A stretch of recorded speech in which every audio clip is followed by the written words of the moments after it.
Welcome back to the library, dear wanderers. Today, we would be heading straight to the island, chapters 1, 2, 3, 4, and 5. However, halfway through chapter 5, about 30 minutes into the recording, there was heavy explicit sexual content. And this is why I should really read some of this stuff. At least once or twice, when I have the time, before I record it. This did not happen, however, and so we're late, and we're only going to be reading a short story today. My apologies.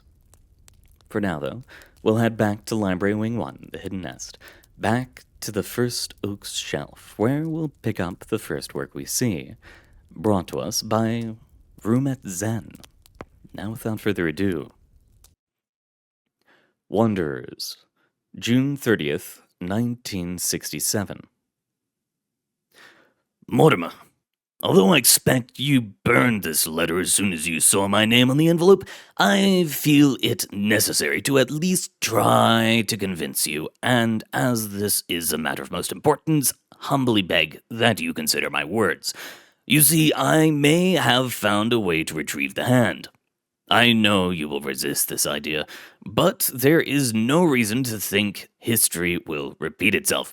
We were barely teenagers, without the vision or maturity needed to recreate such a magnificent thing as the hand. Now we are older, wiser, and better trained. I have traveled this world and many others, gathering my knowledge and skills, and imagine you have done similar.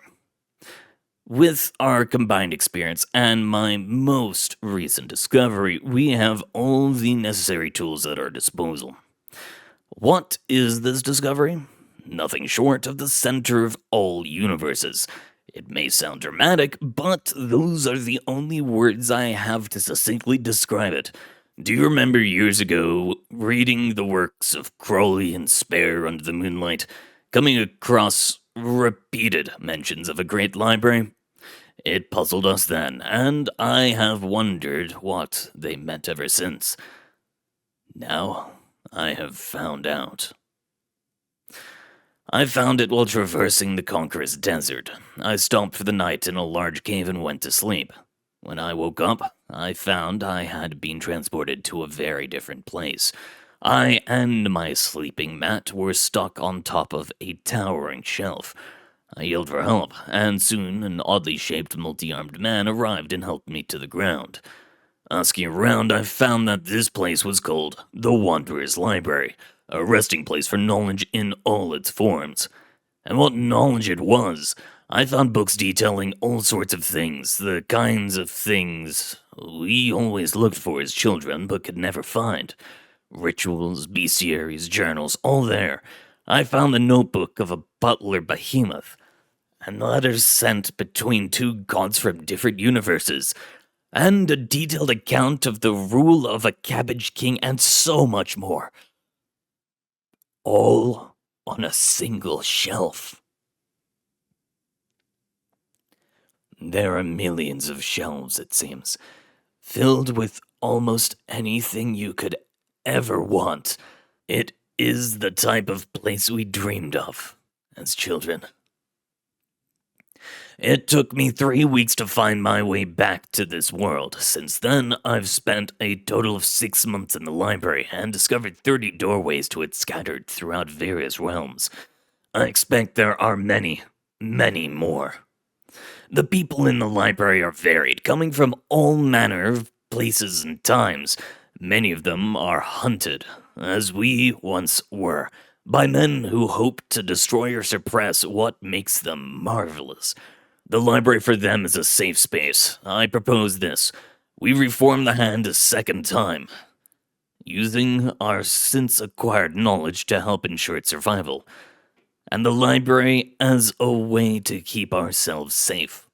I've contacted Margaret, Dominique, Jessie, Anna, and Zelanzi, and all responded enthusiastically. Many have already begun preparations. Anna trying to recontact the spirits of the plains.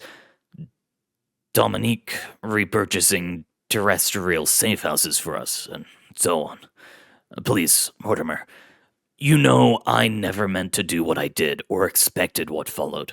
The crime I committed was unforgivable, and I don't expect you to simply forget about it. By all rights, you should have killed me for what I did. But now I beg, on my knees, for the sake of the people we would be able to protect, that you set aside those events, at least for now. Never before have I felt such joy as I did together with you in our youth. I only wish to recapture some of those halcyon days, and for a chance to make up for my crimes. Though we will continue with or without you, as my oldest friend and original partner, I hope you will again join me in creating something beautiful. Yours if you'll have me, James. And there we have it. An origin, or at least a potential origin, for the hand, which, as we know by now, is quite popular within the library, at least to an extent. But that's where we'll end it here for today, dear researchers. Thank you very much for coming. It has been an honor reading for you. I do wish we could have read longer, but after spending so much time on the previous story, I couldn't quite justify spending more. My apologies. Hope to see you all next time, and good luck out there.